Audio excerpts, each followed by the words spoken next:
As far back as ancient Greek and Egyptian societies, in the times when myths and legends were born, artists have created impossibly high ideals for the body beautiful. And as our culture has changed over time, so too did the physical idea that humans held up as perfection. Technology, the digital age, and social media may have accelerated the pace of change, but it hasn't changed the substance of the question. What is the beauty ideal?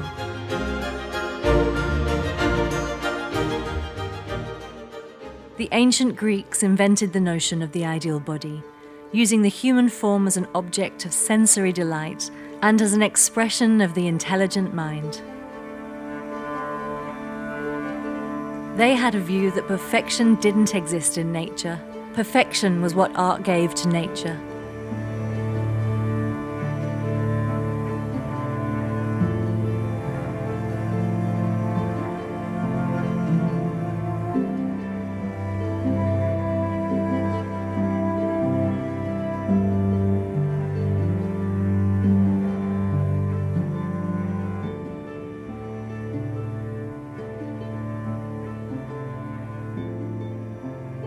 The ancient Greeks revered naked, athletic, well-defined perfection, but knew this was unlikely to exist in the real world.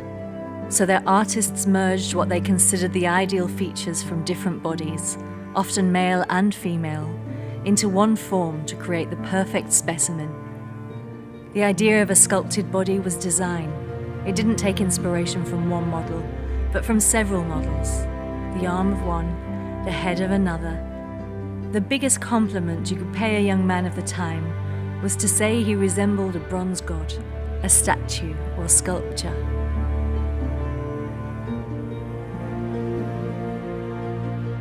If there's one famous piece of ancient art which demonstrates this above all others, it must be the discus thrower, Discobolus, by Myron.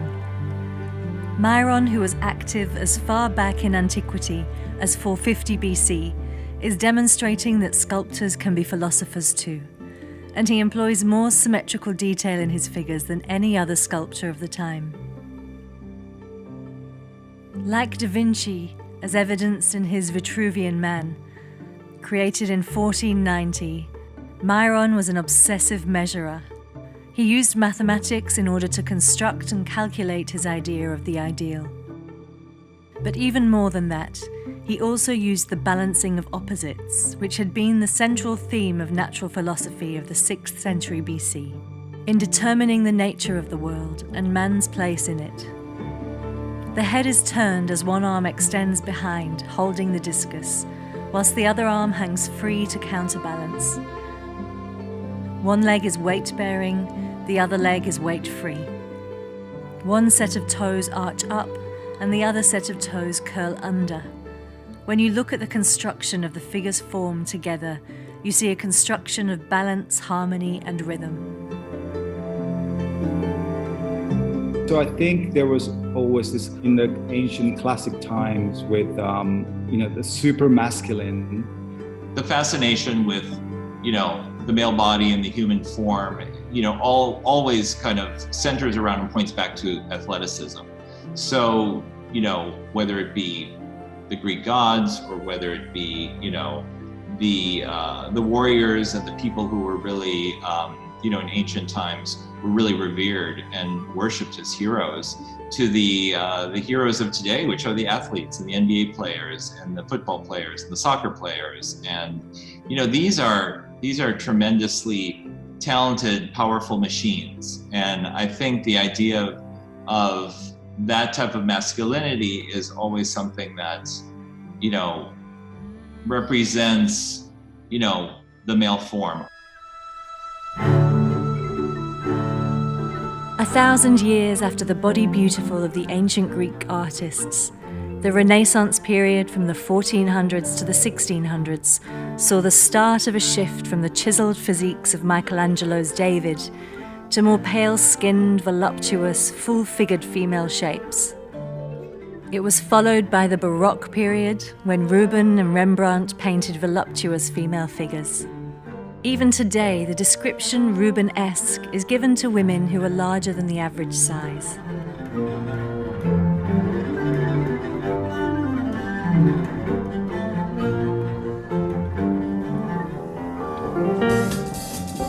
A few decades later came the 1920s flapper era of boyish looks and hidden curves, before the curvy feminine figure returned mid-century as the popular perfect body that women aspired to and men admired. In this era of Hollywood golden girls and voluptuous busty hourglass figures, style icons included Marilyn Monroe, Grace Kelly, and Elizabeth Taylor, who became stars and who continue to influence fashion today.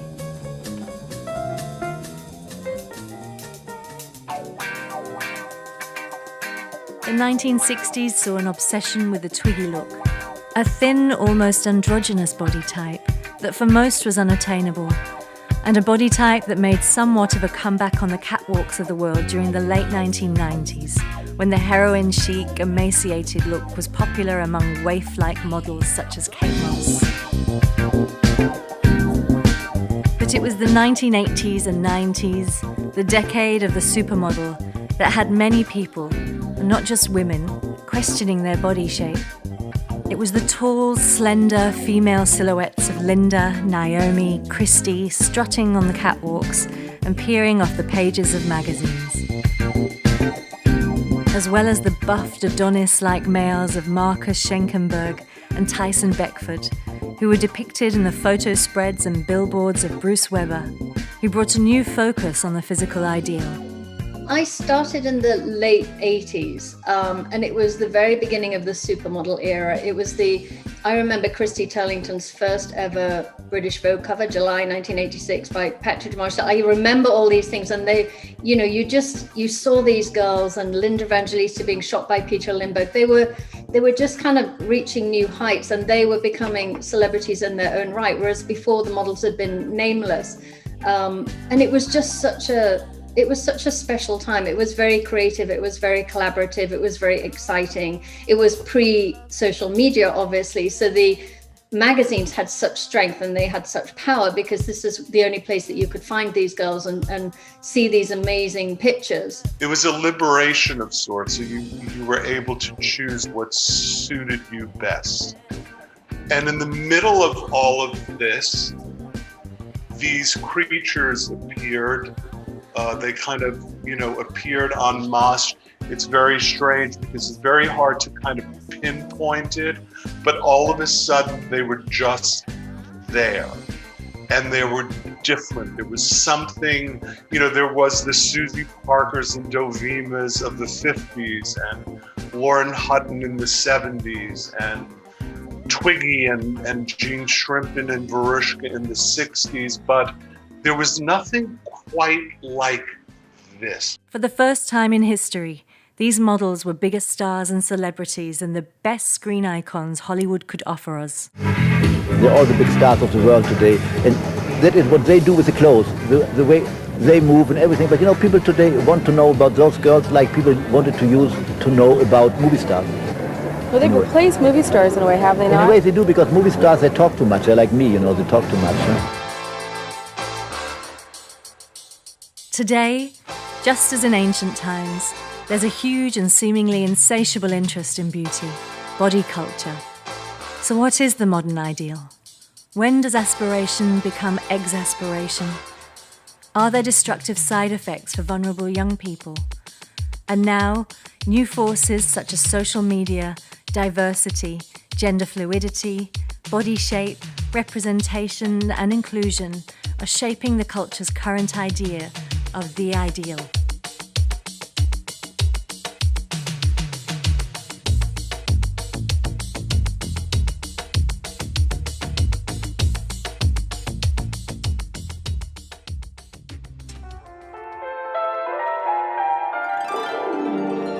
Supermodel. Upon hearing this word, many people conjure up the single names of Linda, Naomi, or Christy, or maybe even a Cindy may come to mind. The dawning of this era of supermodels was, of course, the most famous Naomi, Cindy, Christy, Linda.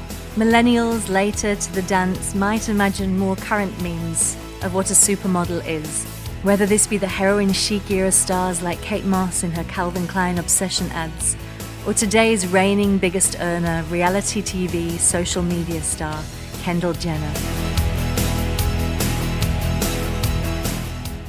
A supermodel is someone, in my experience, who just takes it one step further, really understands their own power, their own strength, their own image. All those girls that I work with are super clever, bright, well-read, smart, savvy business people, very aware of their position, of their influence before social media and Instagram, etc., etc. I think they just raised the game, and I think they became the superstars of the fashion magazines and the advertising campaigns. It was a wonderful period in the 80s and the 90s where this fusion of music and art and fashion all sort of came melded together. And I think the supermodels were the ones that were able to deal with the pressure of traveling and being in demand and not lose themselves, but turn up every day and always give 100% and just really professional. They were super professional in every aspect of their life and the way they presented themselves in front of the camera and also behind. They were super. Whilst most people today have an idea on what a supermodel is, very few have any idea of the history of the term. Whilst many say the supermodel was born in the 1990s, the idea actually dates back more than a century.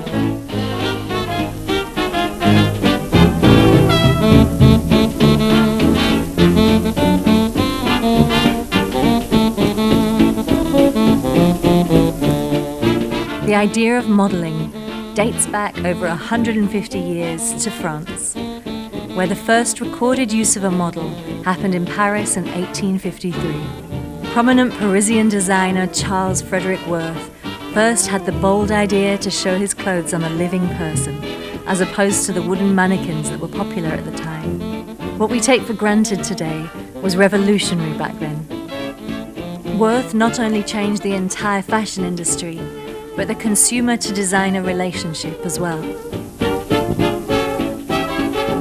His wife, Marie Vernet Worth, has been described by historians as the world's first model. Thanks to the work of Worth and his lovingly compliant wife, house models became standard in the world of Parisian fashion. This idea soon spread globally, and by the early 1900s, American department stores were hiring models to showcase the latest in trends and designs.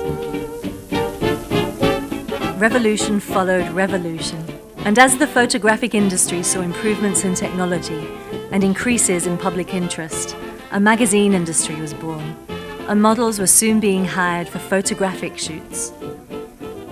1856 had seen the publication of a 200-page book featuring photographs of the Countess of Castiglione in official court garb, but the founding of Harper's Bazaar in 1867 and Vogue in 1892 were monumental in the establishment of a genuine fashion industry.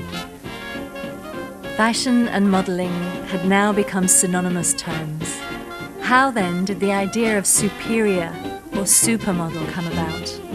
It was only in the 1940s when photographers began showcasing preferences for certain models over others, and writers began to describe girls as superior models or supermodels.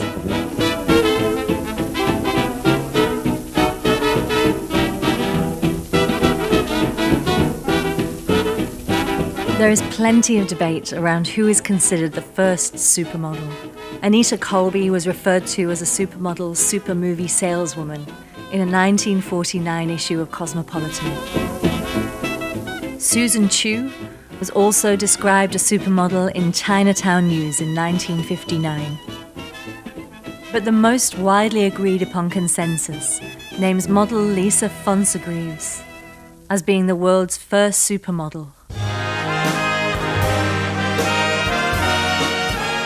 Lisa Fonsegrives was born in Sweden in 1911, with a career dating from the 1930s to the 1960s that saw her appear in most major fashion magazines.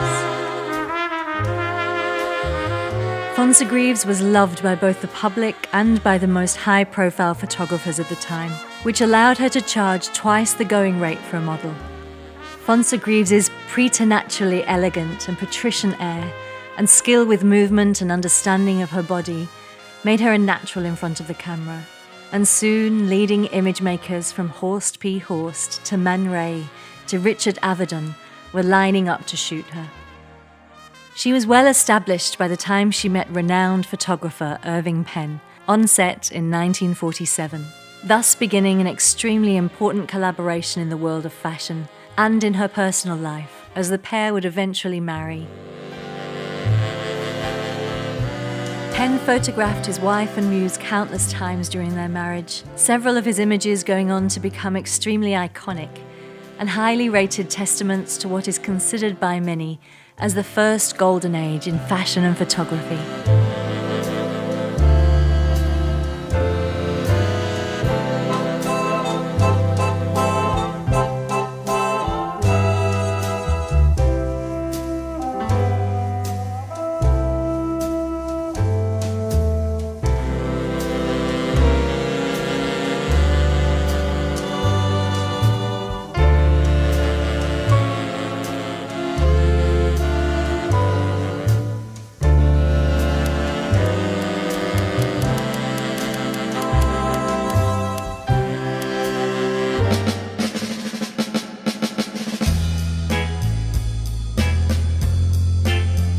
The 1960s saw the establishment of numerous modelling agencies.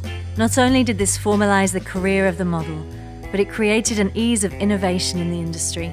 Thanks also to cultural shifts during the era, individualism was on the rise, paving the way for such worldwide icons as Jean Shrimpton, Verushka, and Peggy Moffat. By being themselves, with their respective quirks, body types, and idiosyncrasies, these models and others redefined what a model could be, earning extremely high amounts whilst doing so. One of the most iconic and most fondly remembered models of the 60s was Dame Leslie Lawson, better known as Twiggy. If you Google Twiggy, this is the first picture that comes up, and every variation of that picture. And it's also amazing because wherever I go in the world, that picture is somewhere on a t-shirt, on a handbag. It shouldn't be, but it is. And it is probably the most famous picture of me from that period. With her short, slender frame and androgynous look, Twiggy defined the swinging 60s for many people, with a career that expanded into film, television, and fashion design.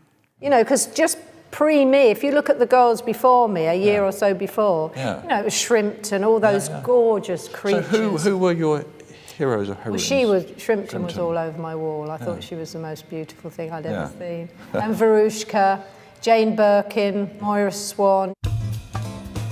Oh, people were saying last year that I look like Jean Shrimpton, and now they're saying that I look like Twiggy. Do you think you look like Twiggy? Oh, a little bit, yes, but not all the way. I think it's very nice. I think it gives the little thin girl a go.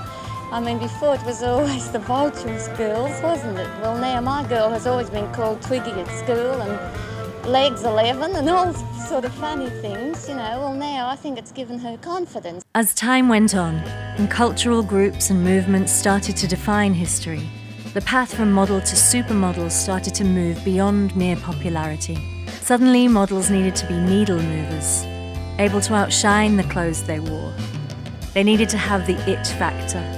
Not just recognizable, but somehow they needed to be able to embody an entire generation at a glance.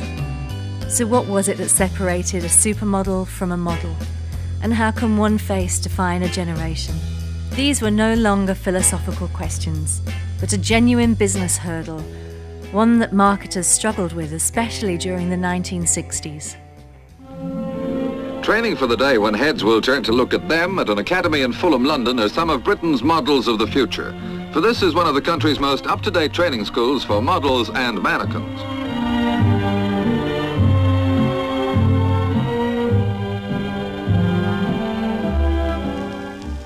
The 60s were also instrumental in changing the way society saw people of colour.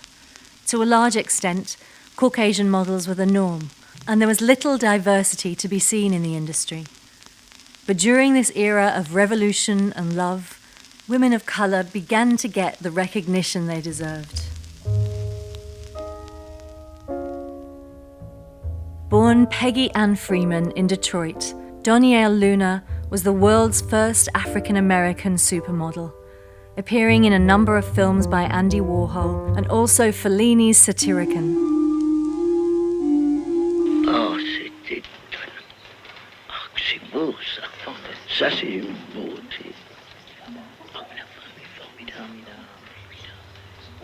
Magnifique. She starred as a magazine cover girl more than 11 times in a single decade.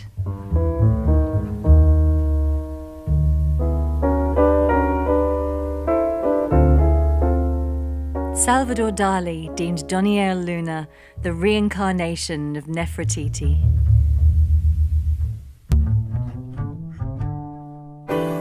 The young beauty was a dreamer and a fantasist who invented her alter ego, Donielle Luna, whilst at school, as part of her own self-driven makeover. As a teenager, she began working as an actress after school hours, doing small parts in Detroit's repertory theatres. One day, Luna was spotted in the street by photographer David McCabe. He invited her to New York to take up fashion modelling. A year later, she was working with Warhol, Fellini, Avedon, and hanging out with Miles Davis and James Earl Jones. I started at the top, she says. Dark beauty is a wonderland for those who do not have to live within it, she once said. Yeah, I guess, she could actually recognize that being exotic wasn't enough, and she still was a girl that was a girl of color, and that it could be very, unique to those, because she had a lot of, when I met her, because I was never a fan of Donielle Luna. I didn't get it at all, but I was also young, and I was also like, she had a lot of little gay guys around her, and they just thought she was she was everything, and they fluttered around her like little, like, I don't know, fruit flies. I didn't see what they saw, but I understand what that statement could mean. Those who find you so much like that, in an exotic way, and find you so beautiful, but just to live that person is not so easy. Donielle's father was an abusive alcoholic. After her mother shot him to death, the pain of this family catastrophe must have mixed uneasily with being an object of rarefication.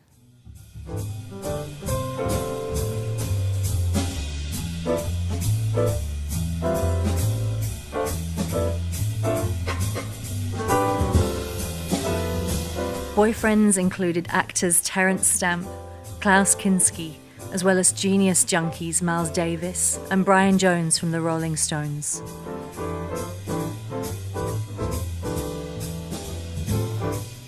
Donielle tellingly described her experience with LSD as a reminder to her that she was capable of loving and being loved. She was swiftly, however, introduced to more damaging drugs and stellar company containing those with psychological problems of their own. Her career as a human artwork flourished for a while. In 1966, she became the first black woman on the cover of British Vogue, photographed by David Bailey. But she died tragically in 1979 from a heroin overdose. Luna paved the way for such well-known names as Naomi Sims, who was the first lady of color to grace the cover of Ladies' Home Journal, as well as Life magazine. And in the 70s, Beverly Johnson became the first black model on the cover of American Vogue, and later French Elle. But it was in 1973 that a landmark event occurred that would change the balance of fashion forever, known as the Battle for Versailles.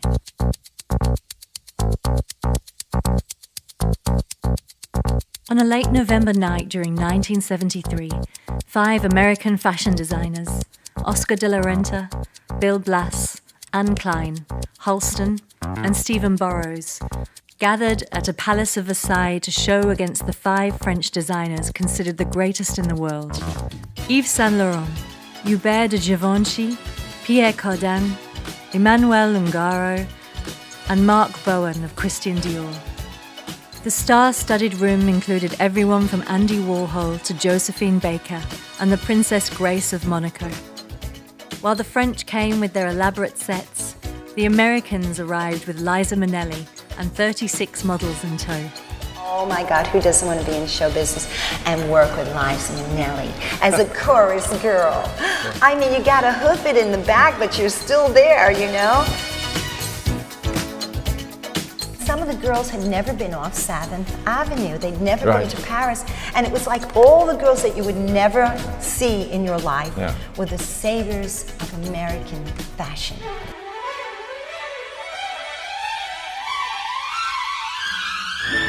For the 5 American designers to be invited to show on the stage alongside the French was really notable for Americans. It was also notable because the Americans brought 36 models with them, and 10 of them were African American. All I can say is that what Versailles did was truly put the American standard on the map. The French were blown away. But it wasn't the designers they were blown away by. Had nothing to do with us. We just clothed them, you know what I mean? It was the girls sitting in this room. At Versailles we had these unbelievably extraordinary, beautiful girls walking to music. And they really make the presentation be the magic that it was. That was the greatest moment I've had in my career, was actually Versailles. It was a wonderful experience, and we won. It was a classic underdog story, and also woke the fashion world to the incredible beauty, grace, and life force of the black models. One thing I want to say that I know is personal, but I know I'm representing each and every one of the girls, is that truly the fashion model should never die, because she's such an intricate part of fashion. We all want to say thank you very much, because I know in my heart that we all know that without us, it wouldn't have been very much, but we really were very proud to be part of it, and we're very proud. Thank you very much. Thank you, thank you. Thank you so much. The 70s ushered in an era of contract modeling. Margot Hemingway landed $1 million perfume contract for Fabergé. Your eyes really turn me on, baby. Where did you get those luscious lips, babe? And Cheryl Tiegs reportedly signed a $1.5 million deal with CoverGirl, the largest of its time. Putting on makeup, feeling beautiful is so important to how you feel emotionally. If I wake up in the morning... We're talking to a famous model about the makeup she uses. CoverGirl, of course. She was also the first woman on the cover of Sports Illustrated magazine, a mere milestone for today's supermodels.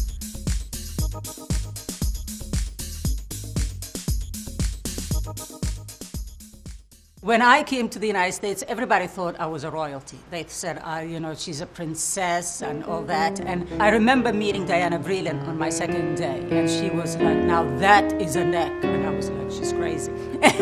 Iman was discovered in 1979 by Peter Beard, who spotted the Somalian stunner on the streets in Nairobi, Kenya.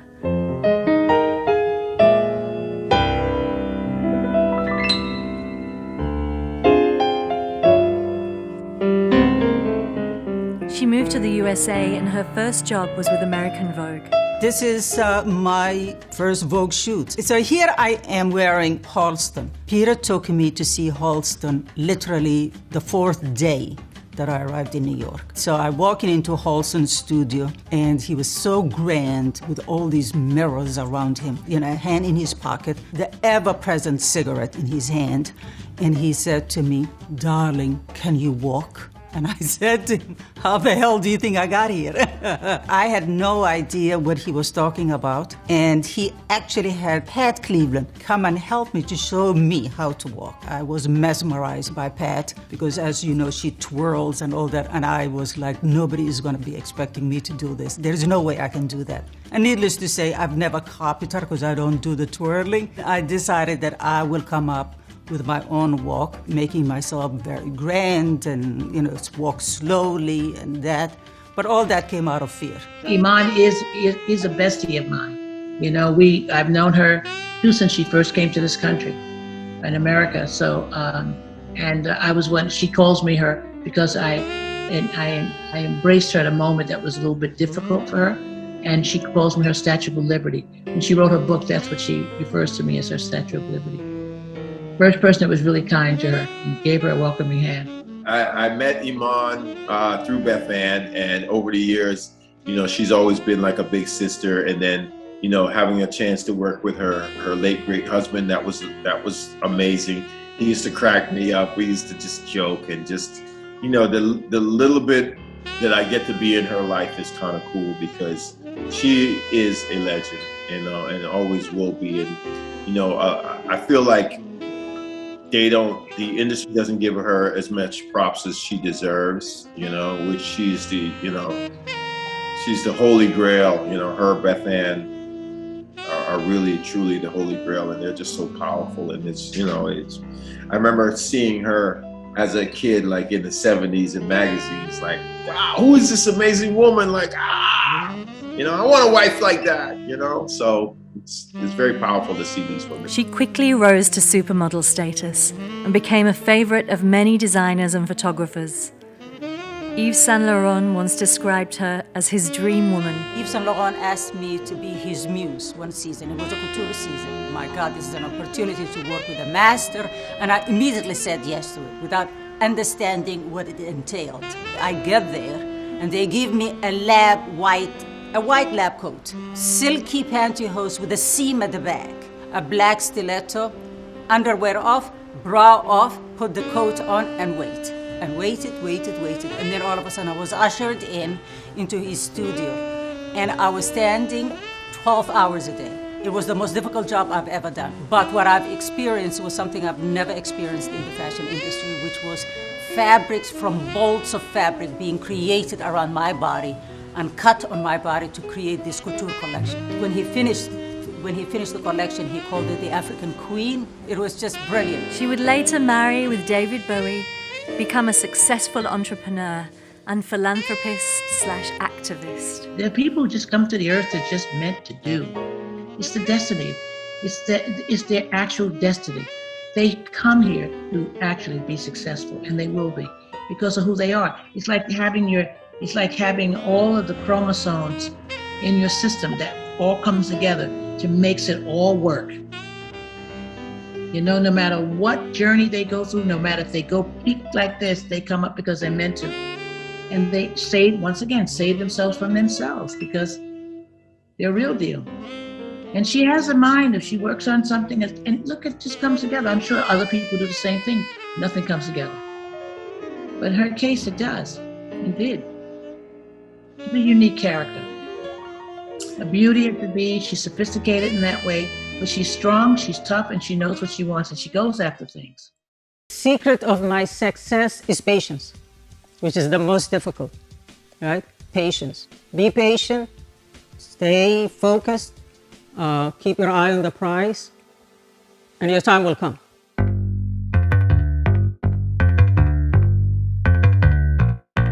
It was a Peter Lindbergh photograph that changed fashion. The German photographer sparked a phenomenon with a shot in American Vogue in August 1988 of a group of rising models in white shirts on the beach.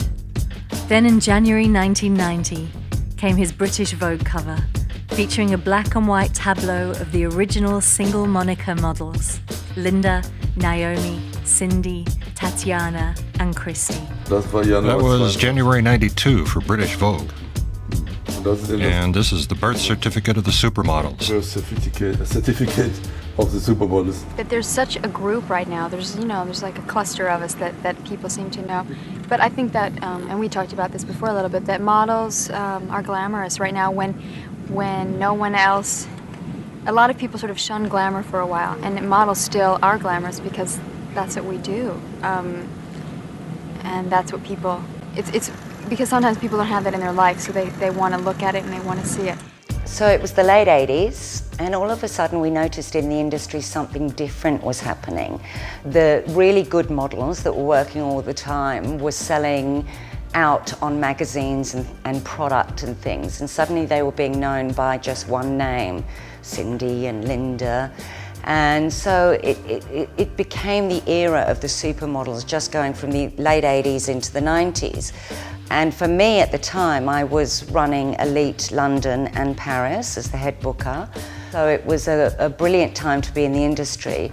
Every campaign, every fashion show, they were the muses for almost every photographer. And if you look back on the careers of, for example, Linda Evangelista, Christy Turlington, or Naomi, they were all used in virtually every designer campaign, every fashion show they opened or closed it, one of them did. It was very much about collaboration. You know, it did become like the same 9 or 10 girls that were in all the best fashion shows. They were in, you know, all the Vogues across the world. They were being shot by the same 8 or 10 photographers. But because of that, they built amazing relationships. It was very much about, you know, collaborating creatively. And, you know, you knew that Peter Lindbergh and Linda Evangelista together was just going to be an amazing hit team. You knew that was going to be fantastic. And these girls were extraordinary models. They weren't just the most beautiful. They were also incredibly good at what they did. And I think that made a huge difference. That it, you know, you couldn't have an amazing shoot. You could have the best photographer, the best clothes, the best location. But if the girl wasn't right or the boy wasn't right, you wouldn't get the, you know, the vision that you'd conceived. So it was, I think it was just really when the models became as powerful as anybody else on the team. They were such a necessary component for success. By the 80s and 90s, the concept of the supermodel was reaching its peak. Naomi Campbell, Linda Evangelista, and Christy Turlington were called the Trinity. Stephanie Seymour, Claudia Schiffer, and Cindy Crawford also rose in heights. The Trinity became the Big Six, genuine rock stars in their own right.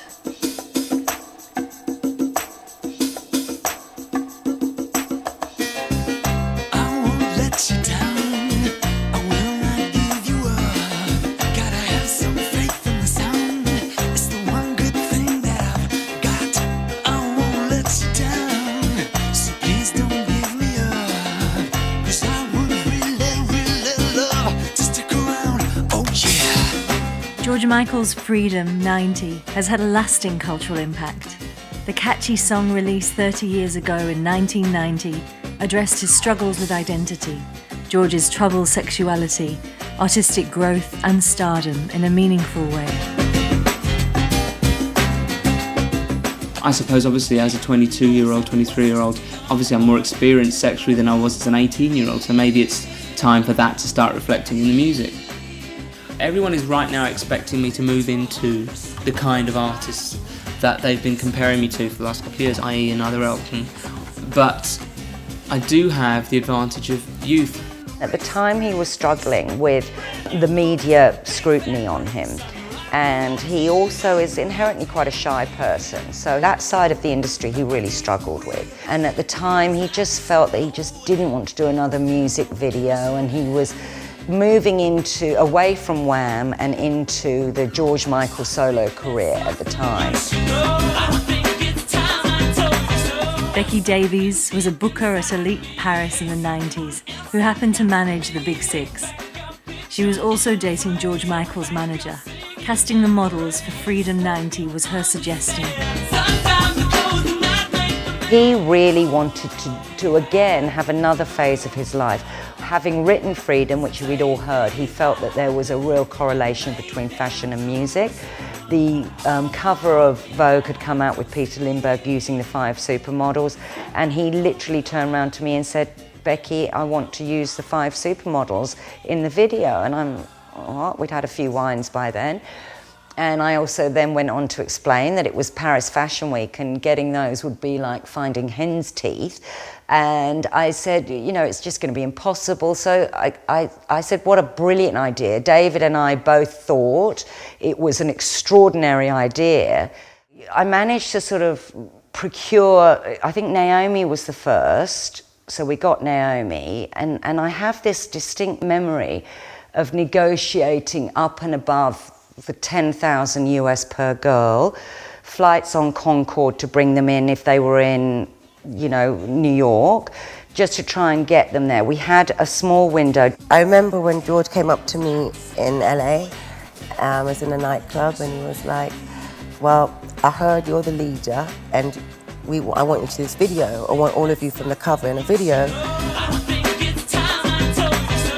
Naomi was with me in London, so I went, Naomi's come on, we've got to do this, and she was like, yeah, and then David Fincher stepped in. So it was a bit like it gathered strength and momentum.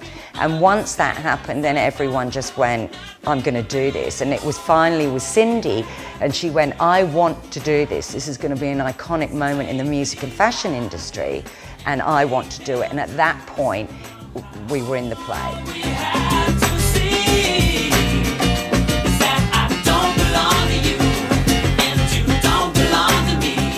Though models being in a music video wasn't a new phenomenon, in the past women had usually been cast in a girlfriend role. Here, instead of being appendages, the models were the focus of the video.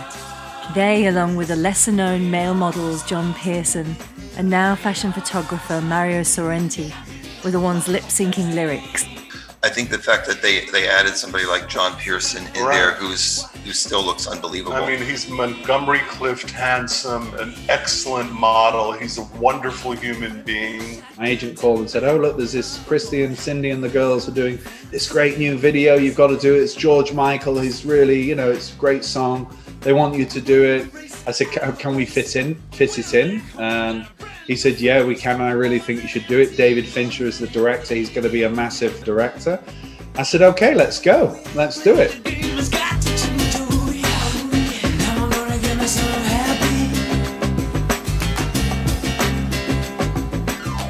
I remember when they were going to shoot the George Michael Freedom video, and I was working at the time with Linda Evangelista, and she was trying to learn the words to the video. When I saw George Michael's Freedom video, I was, I got goosebumps. I mean, the George Michael's video was everything to me. I think the reason why I'm here today is because of that video. So you had all the top girls. You had Christy, you had Linda, you had Naomi, you had Cindy, and then you had someone like John Pearson. So you certainly had to, or you certainly had to cast someone that was going to be able to match up to those girls. That was a remarkable time, and it was remarkable to watch Linda being shot, which was just incredible. I remember Christy being next to me, we were watching it, and we knew that we were participating in something that would have relevance, and we were excited about it. But we really didn't understand, or at least I didn't understand that, for 30 years on, it became this, especially in America, this sort of, iconic video. I mean, everyone knew that video. Right, they became part of popular culture. I mean, again, they were suddenly everywhere. They were at the Oscars, they were on late night talk shows, they were dating rock stars, they were endorsing this and that they were also on the runways and in editorial spreads. And up until that point, usually the runway girls were very different than the editorial magazine girls. They crossed both worlds. The impact that music videos working with models was starting to have globally. And of course, it was the time of MTV, and MTV ruled the world. And these collaborations, looking back, are hilarious and hysterical. But in the moment, they were like the coolest new thing, and quite powerful for the musical artist, and like next level for the models. I still today reference that video. People reference that video in all the work that we do. The first time I saw the video of Freedom 90, I was on a shoot in a hotel in Miami Beach. And we were in a bar in this hotel. The photographer was shooting me from behind the bar, and MTV was on, and it suddenly came on. And I was like, oh, I think I did this. And everyone around me just went bonkers. I mean, really bonkers. I was like, what? Is it that good? I didn't really know. And that was it. Here they were singing, the top song of 1990. These amazing creatures channeling a George Michael song. And I mean, can you get that out of your head? Yeah, it's like, give me a break. How amazing was that point? Later that year, Gianni Versace used Freedom 90 to close his fall 1991 show, a now iconic moment in fashion. Versace's fall 1991 show ended with 4 of the models from the video, Campbell, Evangelista, Crawford and Turlington, walking down the runway hand in hand as they once more mouthed the words to Michael's song. When Gianni Versace did his show and all the girls came out in their beautiful little dresses to Freedom, that was again another fashion meets music iconic moment. You know, back in those days, there wasn't so much social media and things like that. This was huge. It just blew up and everybody was talking about it. It was the combination of the music industry meets the fashion industry.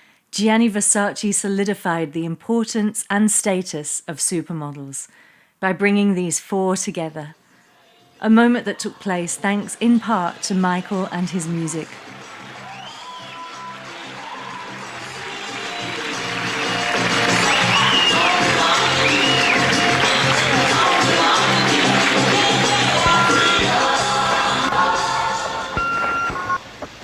The press bothers me.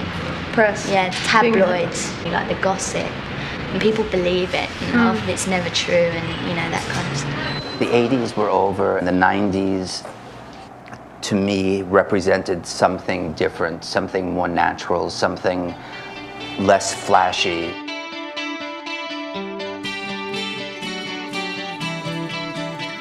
Later in the 90s, and with the arrival of Kate Moss and the more growing popularity of grunge, heroin chic outpaced the more refined virtues of the Big Six.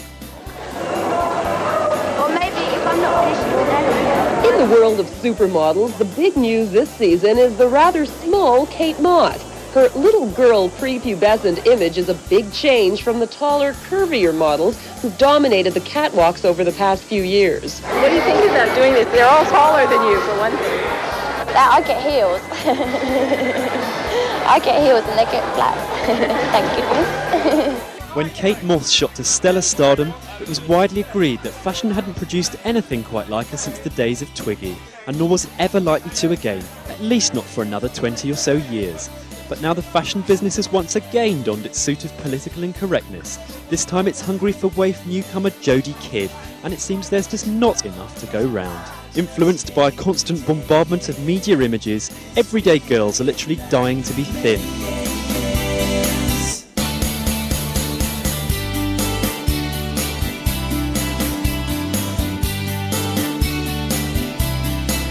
She's got that something, that look of natural beauty or something. Many, most models sort of lack, but she's just a lot different from we other models. It never occurred to me that anyone would scream about anorexia.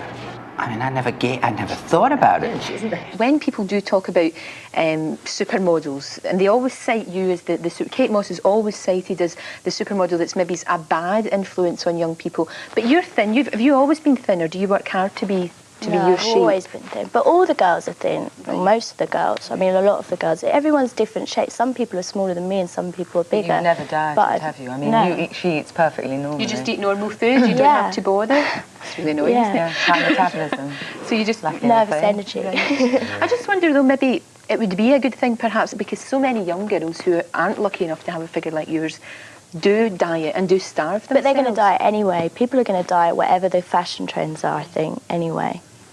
Although people do say that because the fashion trend now at the moment is to be very, very slender. Do you feel any sort of responsibility to that, or do you just think that No, because it's not my responsibility. I mean, people book me for a job. I'm not going to say no. Girls are going to diet because of it. Then in the early 2000s, we had the Brazilian invasion, with the arrival of Gisele Bündchen, Adriana Lima, and Alessandra Ambrosio, hitting American soil. The hottest girls right now are the Brazilians. One girl after another shows up and she's absolutely beautiful, walks like a dream. I love the Brazilian girls, they're so much fun. They've got no bad attitudes and they love to dance. They just love the Brazilian girls because they move her hips, Every time I get to the show, there's 2 or 3 more Brazilian girls. I think the Brazilian now is coming, they're studying everything. A curvaceous teenager named Gisele Bündchen started the Brazilian Blitz several seasons ago. She single-handedly got designers to lift the embargo on décolletage. And in doing so, she has since commandeered every runway and newsstand and never looked back. International was in, but they still lacked the characteristics of the Big Six. They were not yet angels. That was soon to follow.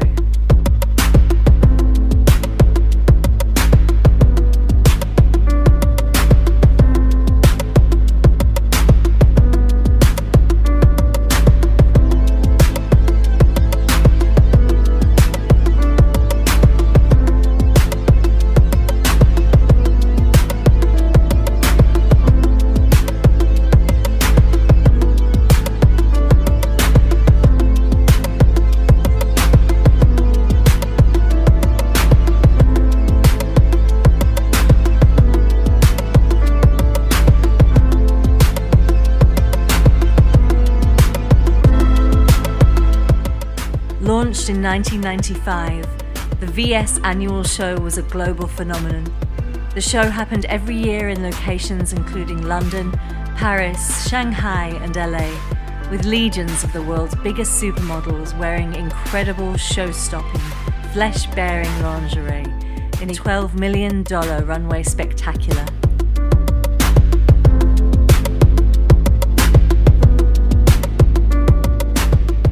As a model at the glamorous end of the fashion spectrum, appearing in it as an angel was the pinnacle of your runway career, with an alumni of modeling legends including Gisele Bündchen, Naomi Campbell, Tyra Banks, Heidi Klum and Miranda Kerr, all having appeared in the show. The show launched in 1995 and was at once a major pop culture event, drawing millions of viewers each year. Recently, Times Square became a giant front row for the first ever Victoria's Secret runway presentation, broadcast live from New York's Plaza Hotel. The show featured many of the supermodels who have helped shape Victoria's Secret into one of the world's most successful catalogs for women and fantasy fodder for millions of men. However, in 2019, the magic seemed to have left it. It had its lowest ratings ever and drew criticism that it was sexist, outdated, and lacked diversity. Victoria's Secret announced that it had cancelled its annual fashion show amid dwindling sales, the lowest ever television ratings, multiple scandals, and rising criticism of the company L brands as well as the event. Perhaps there is a particular look or rare level of beauty that sets one girl apart as a supermodel from the others, but when we study who was the official model of the year from 1994 to 2019, the industry itself's benchmark, we see that the ideal pinnacle of beauty changed each and every year. Unlike in elite sports, no one model has ever been able to dominate year after year. Perhaps the idea of beauty is as ephemeral as the zeitgeist. Just to show how fragile life at the top is, the Buddhists have a word for it, anicca. It means impermanence and how things always change. More than anything, you know, aside from the genetic beatitudes that have been bestowed upon them, they're also very hardworking people. They are extremely dedicated to their craft. They become part of a conversation. The ideology that they follow is not, okay, I'm going to show up on a shoot and be this and that. They want to be part of the creative process. And I think the reason they have the ability to last and be part of our conversation still 30 years later is because of that, because of this dedication and this ability to realize that they wanted control of how they were perceived. The art and commerce was very much a part of who they were. They became business people, much like Katharine Hepburn or Bette Davis or Marlon Brando did in film. It was a very unique time where they took a vested interest in their careers. As Rod Tidwell famously said in the movie Jerry Maguire, "Show me the money." No! I can understand that people don't understand it necessarily, but I think that we definitely attribute to the sales of these clothes, and people are making billions of dollars off of us, and so our couple of $1,000s are satisfactory. Taking out personal preferences and subjectivity, the real common denominator for the attribution of the super moniker has to be the money. Because whether you are a male supermodel or female supermodel, the thing that sets you apart as super is the ability to command the massive million-dollar contracts. I think that we never went around pointing revolvers at designers' heads saying, pay us this much. I think it's designers who decided to pay us this much, and it escalated to the point where it is now. It was never our fault, and to a certain point, yes, we are worth the money because I think that the image sells the clothes. There are very few girls who can ask for this kind of money, and the girls who can ask, they get it. It's market forces, isn't it? It's supply and demand. You're a supermodel now. You can demand enormous fees, can't you? Well, I don't know if we can demand even that much, because it's like, you could be here today and gone tomorrow. I mean, we can like say, yeah, we'll do it, book it, I'll be there. According to Fashion Folklore, their highest recorded fees include Christy Turlington's $3 million contract with Calvin Klein, and one signed by Claudia Schiffer, who at the peak of her reign was the face of Chanel for one full year, earning $15 million. Gessler and her Chanel campaign is the new girl in the world, it seems to be, because all the newspapers, everybody want to talk about, make interviews, make TVs with her, so there must be something. If not, the people wouldn't be around. I have nothing to do with that. It's all hers. Huh? You read about it that a model gets $20,000 to walk down a runway, or 15 or 10, whatever it is, and you think, Jesus, like, you know, what are they doing? They're just walking. I mean, why should anybody pay anybody for that? You can't always tell at a good collection what a model does. You can sure tell at a bad collection what a model does. You put a gunny sack of galoshes on Naomi and she comes walking down a runway, and you understand why a model gets paid. I mean, the dress doesn't come with those hips. There's just those standouts, you know, that you just kind of, you know, gravitate to. And I think, you know, I remember the first time, you know, working and seeing, you know, Iman, you know, and working with her early in our career. And you know, it's just like the first time, you know, Linda walks in the studio. You know, it's the first time Iman walks in. I remember the first time with Naomi, you know, and she was maybe 17 or 18. We shot her for the first time. Let's take a closer look at the Big Six.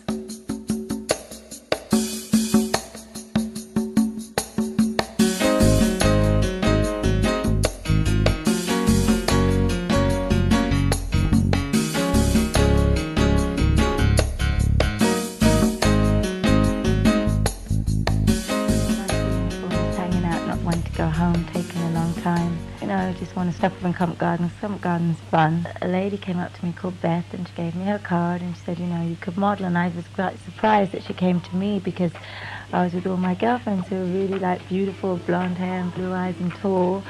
But she came to me. Recruited at the age of 15 by the late 1980s, Campbell, with Christy Turlington and Linda Evangelista, formed a trio known as the Trinity, who became the most recognizable and in-demand models of their generation.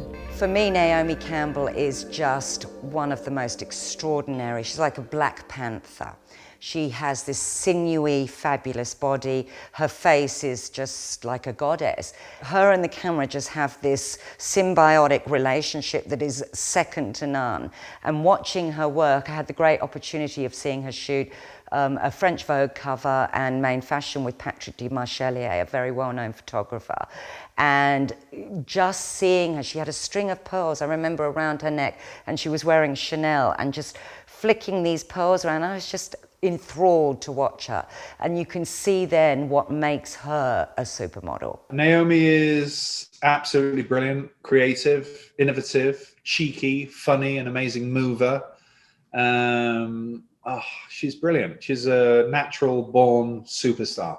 No question. Naomi Campbell is an anomaly. She's not somebody who's come along in life.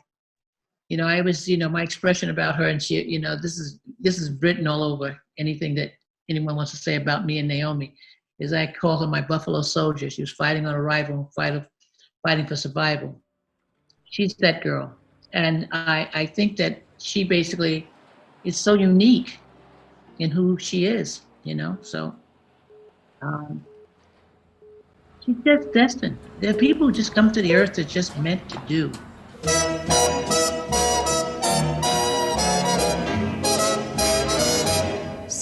didn't imagine or have a fantasy to be a star. I had a fantasy to be a great dancer, which I didn't end up being, but never know.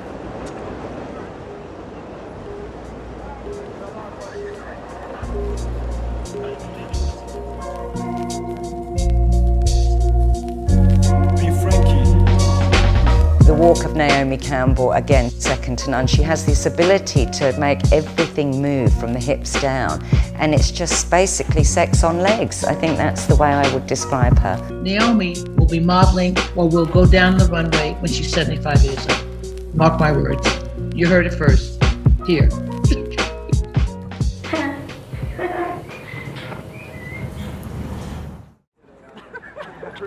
It's not that I didn't want to be a model. I mean, it's not like I didn't want to be a model, it's just I never thought about being a model. I thought about being the first woman president or a doctor or like... After finishing high school, Crawford moved to New York City from Chicago, and in 1986, she signed with Elite. Cindy Crawford was Miss America, Miss USA. She was very glamorous, and I think it was always a challenge to make her editorial. She never wanted to get rid of her mole, which I think obviously now, in hindsight, was one of the best moves she could have made. But I think the challenge with her, Stephen Meisel, another very famous photographer, one of my personal favourite at the time, always felt he struggled to make her very editorial, and yet she was. She was extraordinarily bright as well. So she was your sort of serious Miss USA. You know, she was very professional, very on point at all times. Also one of the loveliest girls around. As when you first start modeling, you set certain goals, like you want to do a Cosmo cover, you want to do a Vogue cover, you want a cosmetic contract. And so far those goals I've achieved, but I think what I'm working on now is taking the momentum that I've built in modeling and using that to go other places. So, I mean, straight modeling, I've sort of done that. I mean, I have a show and I do interviews. Interviewing, yeah, that's fun. She was featured on countless glossy magazine covers. A partial count in 1998 totaled over 500. I think with Cindy was just, she was just, absolutely drop dead gorgeous. It was like, whoa. Okay, I had to recalibrate just to sort of engage. She was incredibly professional, always professional, very well put together, really knew where she wanted to go. I mean, talk about manifestation. There, I think you have a master, if you're allowed to say master manifester right there. Her daughter, Kaya Gerber, is one of today's most sought-after models. I think she is truly a real model. And she looks real and she is real. Besides, she's Cindy's daughter. Just everything about her is what a real model should look like.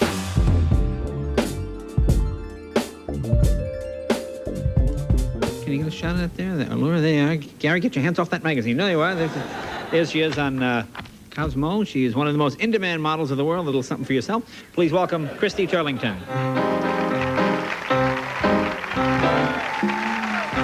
I don't know, it's a funny thing too. I mean, fashion is quite a ridiculous thing in the realm of the whole, the whole picture, but I don't know, people take it very seriously, which I find amusing.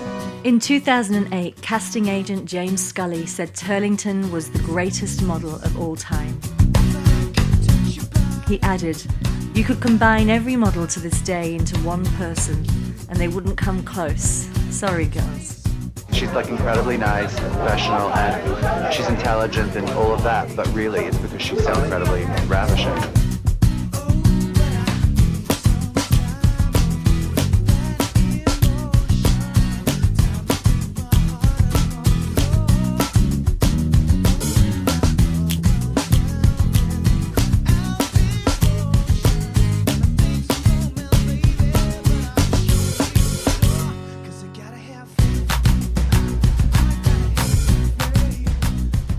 Chrissy, just, the ultimate professional, smart, really wanted to educate herself, went back to school. Just an incredible, beautiful Audrey Hepburn, brilliant. Everyone loves Christy. They used to say I was the male Christy, which was a huge compliment. To describe Christy is perfection. That's the only word. I remember that some magazine did it where they cut her face in half and put two sides together and it was still perfect. That's what she is, perfection. She is also one of the nicest people on the planet, the most professional. But you really, meeting her many a time, but I used to just sort of stare at her face sort of vacantly, because she really is one of the most beautiful women on the planet. And that's the only word I could, the most beautiful.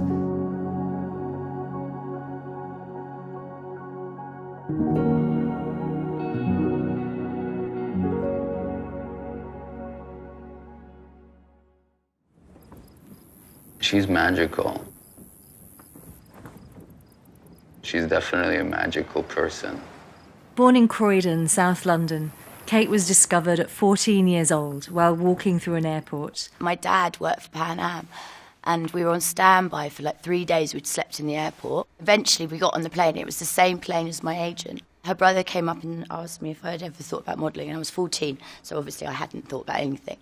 Arriving at the end of the supermodel era, Moss rose to fame in the mid-1990s as part of the heroin chic fashion trend. Her collaborations with Calvin Klein brought her to fashion icon status. Kate Moss came along. She's one of my favourite girls. She's absolutely beautiful, but she came along at a time when we had these sort of, coming out of the 80s, Uber models. They were very athletic looking. You had girls like Ashley Richardson who would leap across the page. You know, it was all that real athleticism. And so Kate came along at a time when all we were seeing were these big, strong girls. And then you saw this girl that was very slim, that was really unusual, but had the most angelic face. Her 5'8" wayfish frame was a contrast to the Amazonian body shapes of the other 5 supermodels. Yeah, I shot for Harper's Bazaar with Kate Moss in New York City. I think he wasn't super famous yet, but we were all over the subway in New York City, and I remember wearing these weird glasses, and Kate was kind of a little bit shy and quiet, you know, but we were just running around New York City in the subway and whatnot, and the photographer was just clicking away, and pictures came out nice.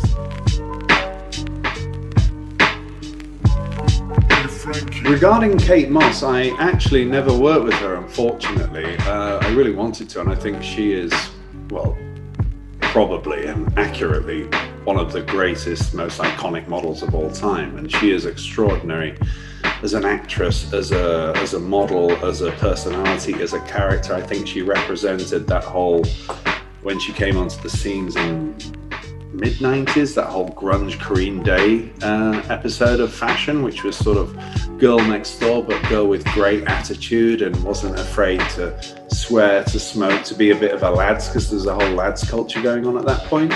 I never had the pleasure of working with her. I did actually meet her once at Claridge's and was introduced to her by a lovely hairdresser called Ray Allington, who sadly is no longer with us now. And he introduced me with such gusto and enthusiasm, and she kind of took one look at me and then just took a drag of a cigarette and ignored me completely. So it wasn't meant to be, Kate and I.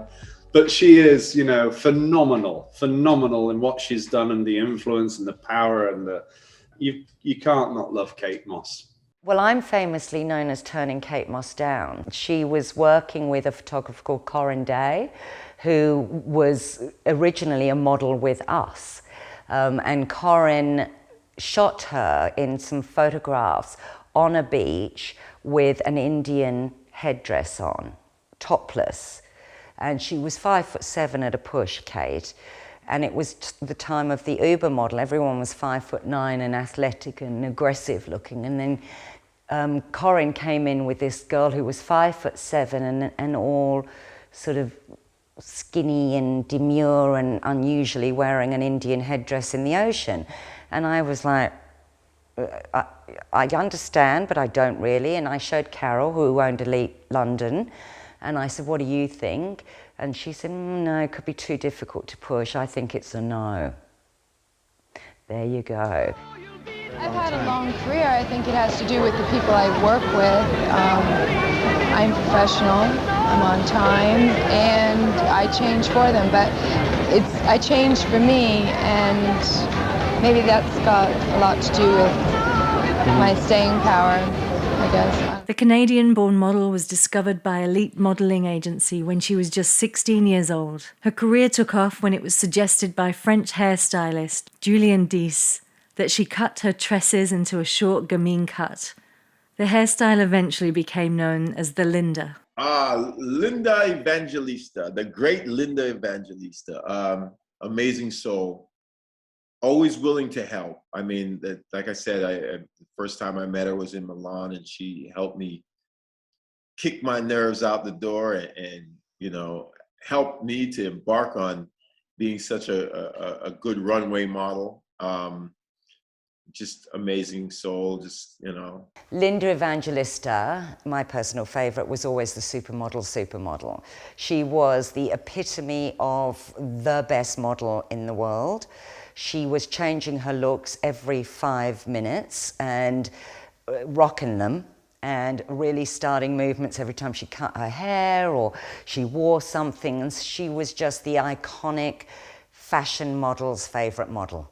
She really was. Every girl you'd ever speak to would say, I would want to be like Linda Evangelista. It was amazing having them walk into the studio in the morning. You know, like Linda would walk in, and I mean, Charles and I are very into narratives, and we're kind of known as storytellers with a lot of the campaigns that we work on, and Linda just loved that. I mean, she walked in and you said, okay, today you are, this is who you are, this is what, you know, this is what you need to emote during the photos. She just absolutely loved that. I'm not the same with each photographer. When I go to work with a particular photographer, I bring the person he wants me to be.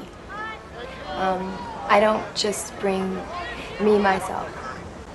There would be no need to work with different photographers. I could just work with one if I was just going to bring myself. Linda is just awesome too, almost like a tomboy. She and I were like best mates. Great sense of humor, Canadian, accordion player. Probably the best model I ever saw as far as working and as far as creating characters and images and stillness, like you know, like a superstar, like a silent movie queen, like Sophia Loren as a young woman, you know, just amazingly expressive.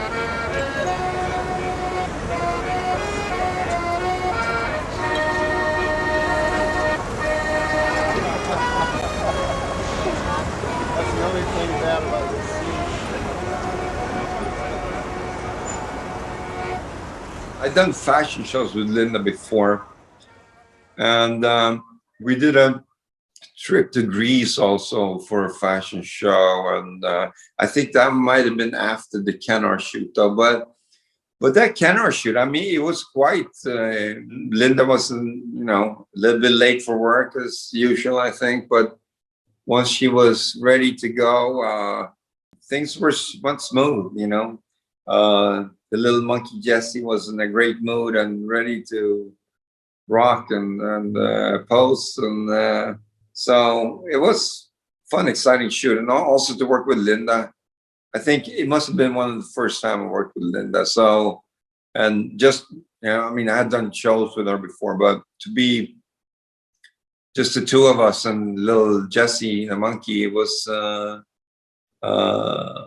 exciting, and you know, she was such a big star. In 1991, it was rumored that the fashion house Lanvin paid Evangelista $20,000 to walk in their haute couture show for the spring-summer season, an amount that was considered excessive. I'm difficult, okay? I know you are. She could be a little tricky, but you know, as the agent, you're very much in the inner circle, so you were dealing with and talking to these girls every day. So they were pretty much very professional, and they'd have to work so hard. They were never on the ground for more than, 24 hours, and they were on another flight somewhere else where they'd have to turn up looking and being fabulous. And it was very demanding. They'd work pretty much 7 days a week. They were so in demand, we were even trying to find night shoots to put them in if they could deal with it. There's a sort of tabloid element to the coverage, isn't there? That they're quoting friends, unacknowledged friends, saying, well, that quote about the clock ticking and so on. I mean... Of course it's ticking, and of course once you're on the top, where are you going to go? There's nowhere to go after you're at the top. I'm not stupid, and I'm not worried. I've done everything I wanted to do. I've gotten everything I wanted to get, and I'm not bitter. I had a really good time, and I'm still going.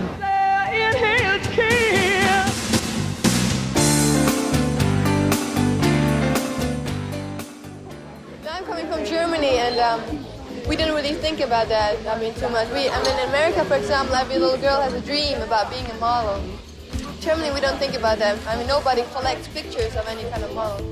So I was never thinking about it. Claudia Schiffer. Oh, Claudia. I remember meeting Claudia for the first time in a job in Normandy, in Deauville, and I was shooting a campaign and an editorial.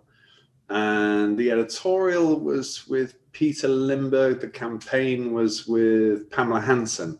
And it was at the beginning of her career, and she was just this, I almost imagined her in lederhosen coming down from the mountains in Bavaria, because she was so sort of joyous and gorgeous and beautiful and, and fresh and just excited and, just so she was a breath of fresh air, and she was just divine. And I had no notion there that she would have and create this career that she had, which, to this day is, unsurpassed, really. It's an incredible career she's had. Claudia, for me, was, again, she came to fame with she did the Guess campaign, I think, was what really pivoted her into the big time. I don't think it hit her yet until she started to see the pictures in all the magazines in Europe, in America, and then people started to recognize her and see her. I remember I was in New York, and it was on the weekend, and I didn't have any makeup on whatsoever. I was just wearing a pair of jeans, like nothing special, and I was going in the elevator into a building to see a friend, and somebody said to me, aren't you Claudia Schiffer, the Guess jeans girl? And I thought I was going to die. She was a business. She was like Cindy Crawford. She was a businesswoman. She knew where she was going. She knew her value, and she had good people around her who exploited that beautifully for her. Claudia I met quite a few times through her Paris agent when I was living there. And Claudia was one of those girls that without makeup, you really didn't see what she could be. Once they put makeup on her, she came alive. She was also one of the sexiest women that you've ever seen once they put makeup on. Without makeup, she was just her face just took makeup. I can't describe how different it made her. And she could do any look as well, depending on the makeup they put on her. So she was this beautiful canvas that people could really bring out. And of course, she had that great relationship with the camera, knew how to move, knew what the camera needed from her. And so she sort of became the sexy supermodel. It's a healthy beauty. It's the way her skin radiates when you see her. She's not too exotic. She's not too beautiful. She's right in the middle. She radiates such great energy, above and beyond the normal model. The German model has appeared on over 1,000 magazine covers, according to Glamour. At age 17, she was spotted in a nightclub in Dusseldorf. Claudia eventually moved to New York, where she signed with Elite. Tell us if we ever really see the real Claudia in the pictures. Are you there? I'm always there. But who's really me? I don't know. It's always me. The dawning of this era of supermodels was, of course, the most famous Naomi, Cindy, Christy, Linda. But there was Cordula Reiser. There was, think of all the other names. There were actually quite a few at that point. Of course, there was Carla Bruni Tedeschi, and there was Karen Mulder. And then later there were other supermodels, Shalom Harlow and Amber, but it began with this, and Tatiana Petitz, of course, incredible faces.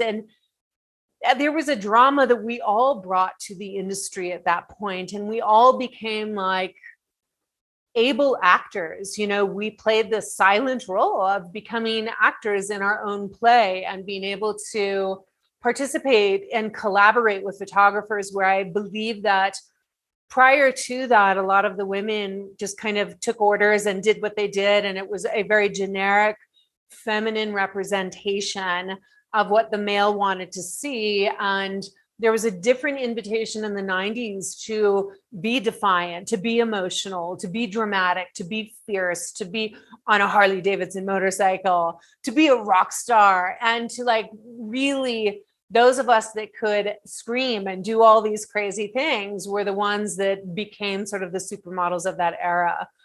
Some supermodels like Tyra Banks and Heidi Klum use reality TV to cement their mark on pop culture. And later, as reality television and social media became true cultural forces, we saw the rise of Kendall Jenner and the Hadid sisters.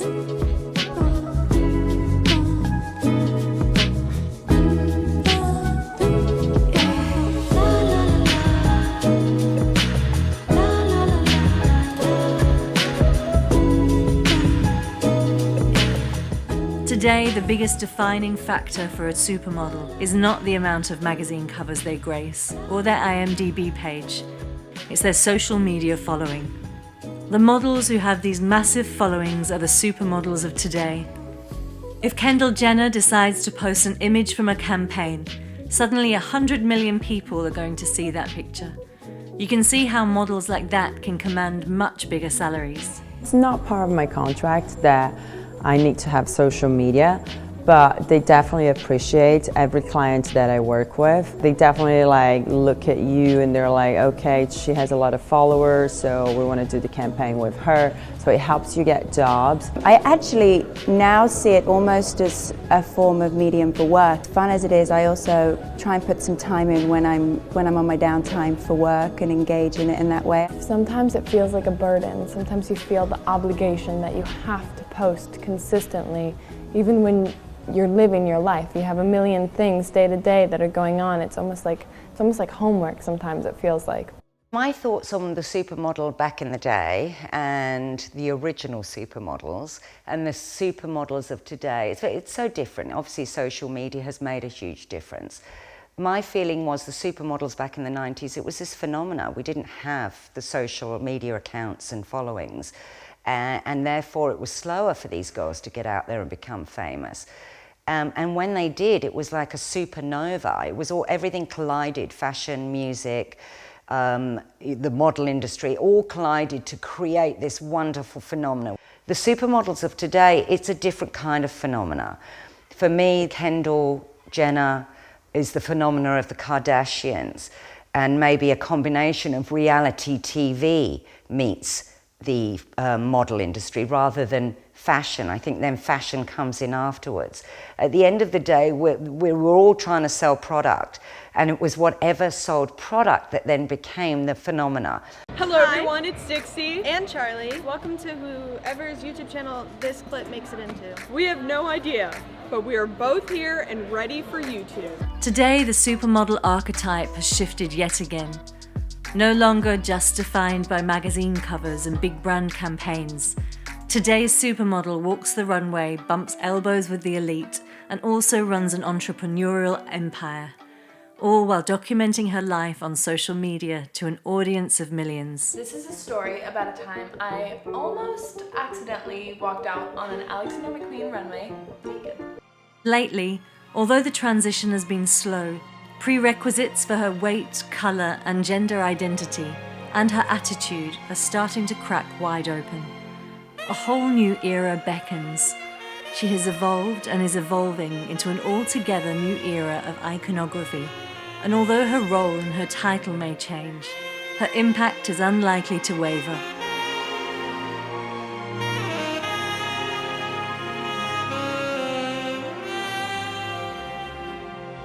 But what about the male gender, you ask? The male supermodels? With the backing of blue-chip clients, key photographers, and legions of admirers and followers on Instagram, today's top-tier male models are at the forefront of fashion. the male supermodel well and truly arrived in the 1990s, just like the girls. And the movers and shakers of the moment are proving themselves every bit as essential as their female counterparts.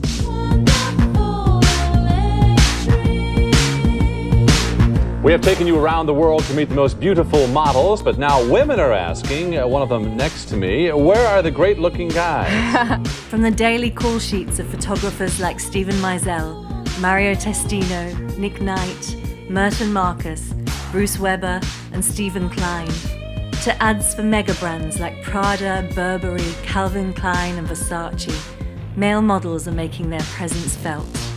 Finding the perfect balance between edgy editorials and coveted contracts is what makes stars. But holding the interest of major brands over a length of time solidifies careers. In a competitive market, flooded with hundreds, the guys who matter are the ones who bring something extra to the table.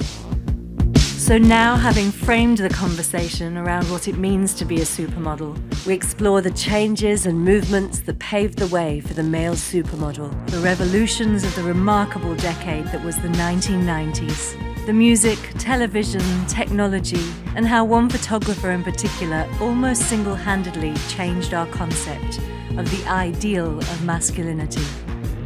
In 1990s, rise of the male supermodel.